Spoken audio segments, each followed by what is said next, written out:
Hola a todos, el día de hoy quiero presentarles y recomendarles este libro que se llama Introducción a las Matemáticas y cuyo autor es Alfred North Whitehead. Este librito es una segunda edición y es de la editorial MC Editores. Esta es una editorial argentina y como se puede observar en las últimas hojas de este libro, se terminó de imprimir el día 27 de julio de 1949. En estas primeras páginas aparece una frase y dice: hay mucho que saber, es poco el vivir, y no se vive si no se sabe.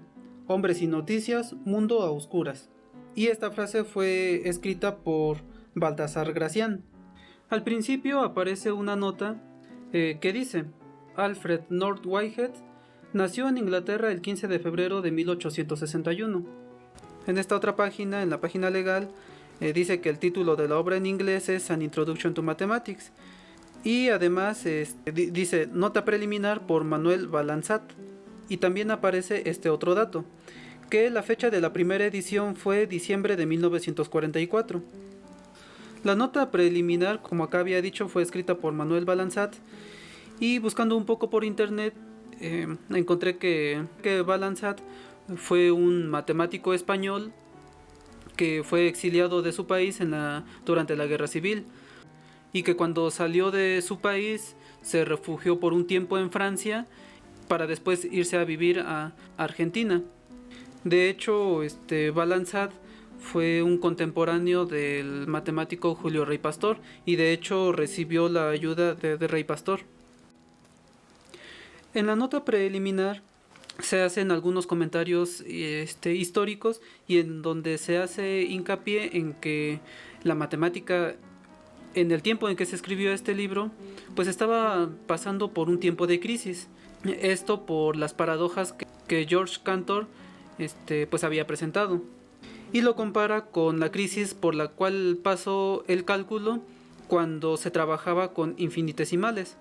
Aquí menciona que se estaban esperando otros matemáticos que resolvieran estas paradojas que estaban causando problemas a las matemáticas. Y bueno, ya habían pasado algunos años, más de 10 años desde que Kurt Gödel presentara las demostraciones de sus teoremas de incompletitud. Después de la nota preliminar aparece una breve biografía y bibliografía de Alfred North Whitehead. Y aquí menciona esto nuevamente, que Alfred North Whitehead nació en 1861, que fue especializado en matemáticas y que además recibió muchos premios. Y bueno, aparte de sus contribuciones en matemáticas, Whitehead también es conocido por sus contribuciones a la filosofía. Aquí no lo menciona, pero Whitehead falleció el 30 de diciembre de 1947 en Cambridge, es decir, 2 años antes de que se imprimiera este libro. Y en este segundo párrafo menciona algunos títulos que también ha escrito. Por ejemplo, de los más conocidos está el de Un tratado sobre álgebra universal, y también menciona al final que hizo una colaboración con Bertrand Russell, quien de hecho fue su alumno, y escribieron sus ya famosos Principia Mathematica. Estos Principia Mathematica son 3 volúmenes en los que se intenta fundamentar de manera lógica a la matemática, pues porque precisamente lo que comentaba, que la matemática estaba pasando por una crisis. Sin embargo, pues no tuvieron éxito. Contrario a sus Principia Mathematica, la intención de él para escribir este libro no fue escribir el libro de manera muy formal o rigurosa, todo lo contrario. Lo que intentó hacer es explicar los fundamentos de la matemática, pero de una manera muy sencilla, y yo diría que hasta filosófica. Para que se pueda mostrar mejor la forma en que está escrito el libro, voy a leer de cada capítulo algún fragmento que me haya parecido interesante, que me haya gustado. En el capítulo primero se habla acerca de la naturaleza abstracta de las matemáticas. Y aquí voy a leer esta parte. Y elegí esta parte porque aquí explica cuál es la intención de haber escrito este libro. Y dice: el objeto de los capítulos siguientes no es enseñar matemáticas, sino capacitar a los estudiantes, desde el mismo principio de su curso, para conocer sobre qué trata la ciencia y por qué es necesariamente la base del pensamiento exacto en su aplicación a los fenómenos naturales. En el capítulo 2 se habla sobre variables. Quiero compartirles este párrafo. Y dice: Las ideas de cualquiera y de alguno se introducen en álgebra por el empleo de letras en lugar de los números definidos de la aritmética. Así pues, en lugar de decir que 2 más 3 es igual a 3 más 2, en álgebra generalizamos y decimos que si x e y representan dos números cualesquiera, entonces x más y es igual a y más x. O sea, me parece a mí que este es el punto clave sobre el uso que le damos a las variables. Es decir, por medio de las variables es que las ideas concretas de la aritmética de hacer una suma como 2 más 3 igual a 3 más 2, en lugar de eso se representa por medio de variables, de tal manera que x e y pueden representar a cualquier número o también a algún número. Para el capítulo 3 habla sobre métodos de aplicación. Habla acerca, por ejemplo, de la ley gravitacional de Newton, de cómo se desarrolló algunos fenómenos relacionados con la electricidad, hasta mencionar las ecuaciones de Maxwell. También habla en esta sección acerca de Arquímedes de Siracusa y explica cómo es que Arquímedes resolvió el problema que el rey le había encomendado de verificar si su corona era de oro puro o si había sido alterado. Y para este capítulo quiero leerles esta parte. Dice: los romanos fueron una gran raza. Y aquí menciona a los romanos pues porque fue un soldado romano quien dio muerte a Arquímedes. Los romanos fueron una gran raza, pero estaban condenados a la esterilidad que acompaña siempre a los espíritus demasiado positivos. No perfeccionaron los conocimientos de sus antepasados y todos sus adelantos se limitaron a detalles técnicos secundarios de ingeniería. No fueron lo suficientemente soñadores como para llegar a nuevos puntos de vista que pudieran proporcionar un dominio más fundamental de los fenómenos naturales. Ningún romano perdió la vida por estar absorto en la contemplación de un diagrama matemático. O sea, y precisamente por eso es que dice que no fueron lo suficientemente soñadores, porque se cuenta que Arquímedes falleció ya que cuando el soldado romano le ordenó levantarse, y ya que Arquímedes estaba profundamente pensativo en un problema matemático, entonces el soldado lo asesinó. Sin embargo, el emperador no tenía la intención de matarlo. El capítulo 4 se titula Dinámica, es decir, pues habla acerca del movimiento, y menciona al principio que Leonardo da Vinci y Galileo hicieron el redescubrimiento del secreto de Arquímedes, de relacionar la investigación experimental con los fenómenos naturales. A ellos les llama físico-matemáticos, pues, porque hicieron precisamente eso, explicar fenómenos físicos por medio de las matemáticas. De hecho, en el capítulo anterior considera a Arquímedes como el primer físico-matemático al resolver aquel problema de la corona. Y en este capítulo les quiero leer este pequeño párrafo. Fue un rasgo eminentemente característico de la época que Galileo, un filósofo, dejara caer las pesas desde la torre inclinada de Pisa. Siempre hay pensadores y hombres de acción. La física matemática es el producto de una era que combinó en los mismos hombres la inclinación a pensar y a actuar. El capítulo 5 se titula El simbolismo de la matemática, y aquí hace hincapié sobre la importancia de utilizar símbolos adecuados que nos sirvan para expresar las ideas matemáticas. Y para este capítulo he elegido este párrafo, y dice: frecuentemente se considera la matemática una ciencia difícil y misteriosa por los numerosos símbolos que emplea. Por supuesto, nada es más incomprensible que un simbolismo que no entendemos. Asimismo, un simbolismo que solo conocemos a medias y a cuyo empleo no estamos acostumbrados resulta difícil de seguir. Exactamente de la misma manera, los términos técnicos de cualquier profesión o comercio son incomprensibles para aquellos que nunca se han adiestrado en su empleo. Pero esto no ocurre porque sean difíciles en sí.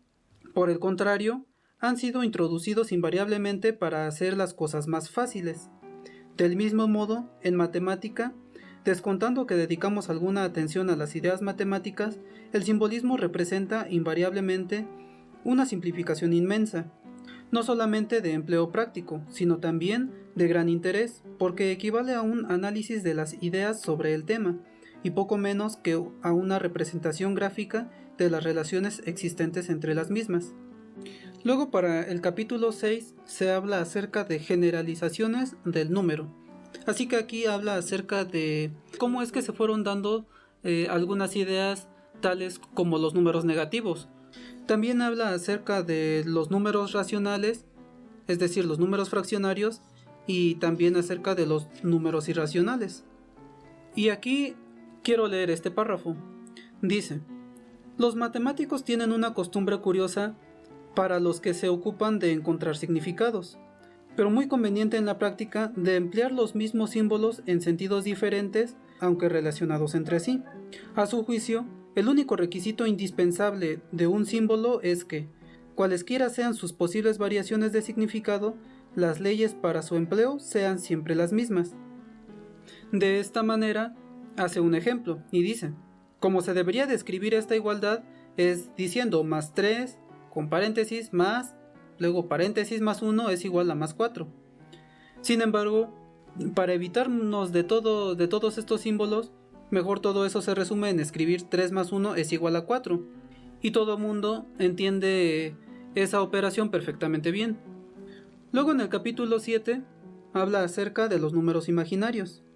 Y aquí hay un párrafo que me gustó bastante. Y dice así: a esta altura será conveniente observar que ciertos tipos de intelectos viven atormentados y atormentando a los demás con la discusión acerca de la aplicabilidad de los términos técnicos. Se llaman con propiedad números a los números inconmensurables. ¿Son realmente números los números positivos y negativos? ¿Son imaginarios los números imaginarios y son números en realidad? Y otras preguntas por el estilo constituyen sus preocupaciones. Ahora bien, no se comprende con claridad que en la ciencia los términos técnicos sean términos aplicados arbitrariamente, como los nombres que se dan a los niños. No es el caso de que los nombres estén bien o mal puestos. Pueden ser juiciosos o no, pues a veces puede aplicárselos de modo que sea fácil recordarlos o que sugieran ideas principales e importantes. Pero el principio esencial que implica fue enunciado claramente por Humpty Dumpty en Alicia en el País de las Maravillas. Al referirse al empleo de sus palabras: les pago extra para que tengan el significado que quiero.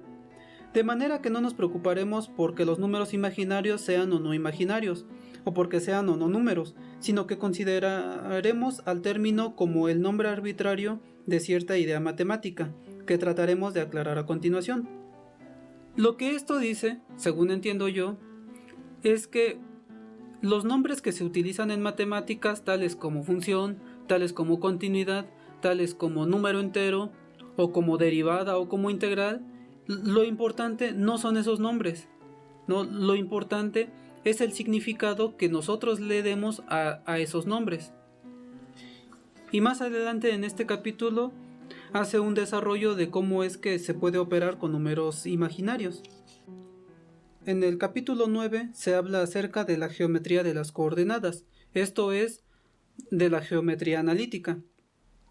De esta manera comienza hablando acerca de la geometría elemental y después lo relaciona con una representación en un sistema coordenado. La comparación que hace entre la geometría y el álgebra me parece bastante interesante. Y esa relación lo remarca bastante bien en este párrafo.